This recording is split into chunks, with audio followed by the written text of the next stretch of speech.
Well, for this edition of GB in America, I'm very pleased to be joined by somebody who's a good friend of mine.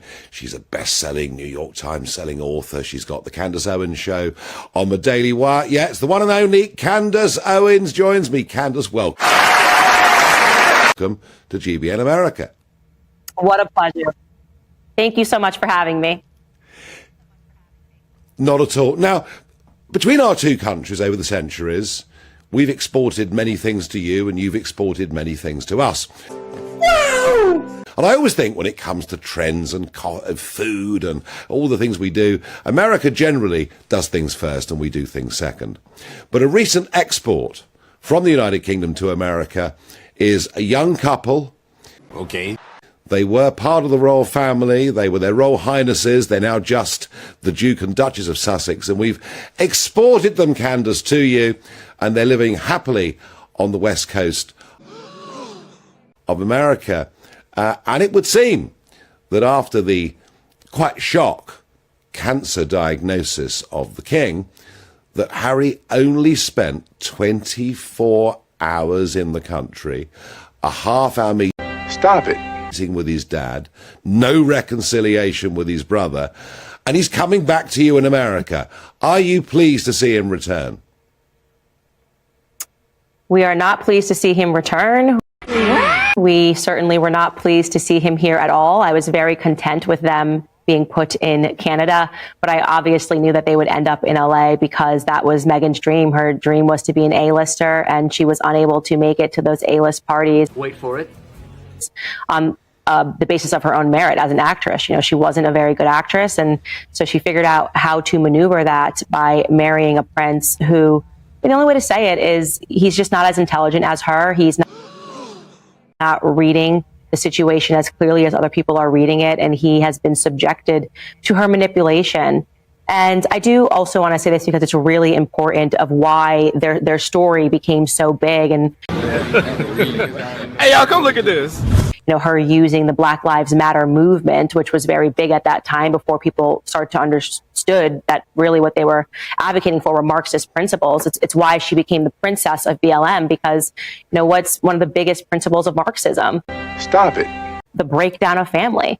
Black Lives Matter on their charter stated that they wanted to deconstruct the nuclear family. Well, Meghan Markle wanted to deconstruct a family, right? And she was going to pretend that it was for something noble, racism. It wasn't so. It was really because she wanted fame and she wanted wealth. And, you know, I don't want to say that Prince Harry was an unwitting participant. I think he obviously is not as smart as her, but also he liked the fame and he liked the attention in a certain way as well. And we had a very, very, very sad circumstance that played out here. So I'm not entirely shocked that he didn't spend that much time with his father. I have not been holding my breath for them to unify as a family, because some of the things that were done, you know, quite literally selling your family for profit, it's unheard of. But it's a Marxist belief that there's something more noble. There's something that the state wants you to believe in that's more noble. And in that circumstance, it's racism must be fought. Okay, I'm listening. You have my attention. But in reality, what's buried underneath is a state incentive to make people disloyal to the people that they should be the most loyal to. So no sympathy for Prince Harry, but a lot of sympathy for King Charles. Yeah, I mean, it's very difficult for the Queen to forgive him. It's very difficult for William and Kate to forgive him, given the awful things he wrote about them in that book, Spare. I guess if he was to apologise, then forgiveness might follow. And there were certainly some in this country, Candace, hoping for reconciliation. Stop it.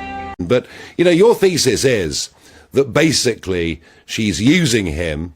She's using the fact that he's a British prince, and it's all about her. Now, what I'm interested in, is it just about money? Because they appear to have been paid a lot of money, in many cases for not producing very much content. Is it just about money and fame? Or do you think, Candace Owens, that somewhere within Meghan there are political ambitions? Very good question. I actually don't believe that there are any political ambitions there, mostly because she's simply not well liked, right? And she's not a very good actress. I saw right through it from the very beginning when she was pretending she was going to stay in the royal family. Ladies and gentlemen, We got him. I was the first commentator that said, this woman is going to make it back to Los Angeles. I just saw her coming. So she's not that shrewd. And unfortunately, right now, that sort of politicking is not finding a home in America. We don't want bad faith actors. We don't want a bunch of people that are going to opine about racism and sexism and misogyny. We want people that are being honest about the fact that we have a lot of issues in this country and we're not going to beat them by hating one another. And so she's not a perfect fit. Like I said, she caught a moment and there was very much a government incentive to cause so much division with BLM, but she's not going to run in politics. She's very happy where she is in a multi-million-dollar mansion, lunching with Oprah. That was her dream, and she got it. No, you may be right. I mean, I must admit, I'd always thought there was a political ambition, but maybe you're right. And yet, you know, when it comes to whichever company they work with, Netflix, whoever it is, they've been paid all these large sums of money to produce little content or a load of rubbish. At what point does Los Angeles wake up and say, you know, Hey, y'all, come look at this. what? These guys are no good.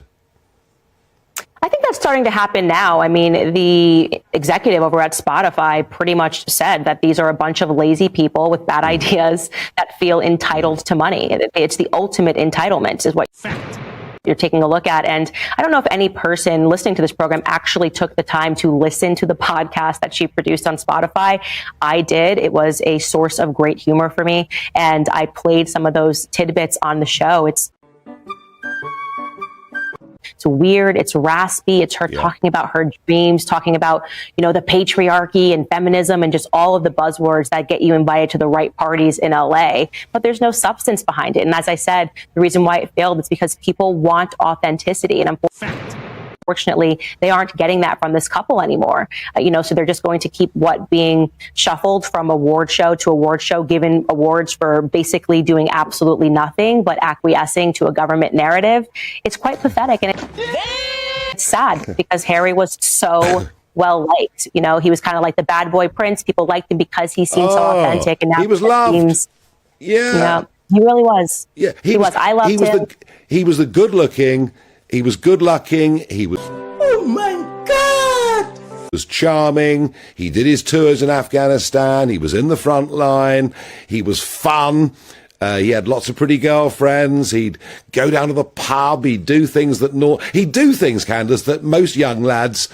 Are you serious? Either do or would like to do. I think actually, and I remember asking my daughters when they were teenagers, early teenagers, what they thought of the royal family. And they both said, oh, the royal family, it's so cool. Oh my God! Now, I'd never thought of the royal family as cool, but Harry did make it cool, didn't he? He did make it cool. And then all of that went away and he became very whiny, and he went the way of what we call modern psychotherapy, where therapists sit across from you and tell you that every little thing that ever happened to you makes you a special victim. And no matter how horrendous you act, once you receive that status of victimhood, everyone must understand. And that was the thing for me that I thought was just so disgusting, was, you know, utilizing Princess Diana, someone who was very well loved in America, and pretending that you were speaking for her from the grave, which is something that Meghan Markle did. You know, this Freudian transfer of I'm now Princess Diana and I must be saved. What is he doing? It's sickening and manipulative. And her reasons for doing that was she thought that it would reserve her as untouchable, as if any person with a brain believes that what Princess Diana would have wanted was, Wait for it, for her two sons not to be speaking. What Princess Diana would have wanted was for her granddaughter, Charlotte, to be placed in a book for millions of dollars, right? She threw a temper tantrum and upset Meghan, and Meghan cried in a heap on the floor. It was just written in spare, throwing your niece under the bus. Let's just dissolve that illusion that Princess Diana would have been okay with that, because she would not have been okay with any of that. No, of course not. No, of course not. Of course not.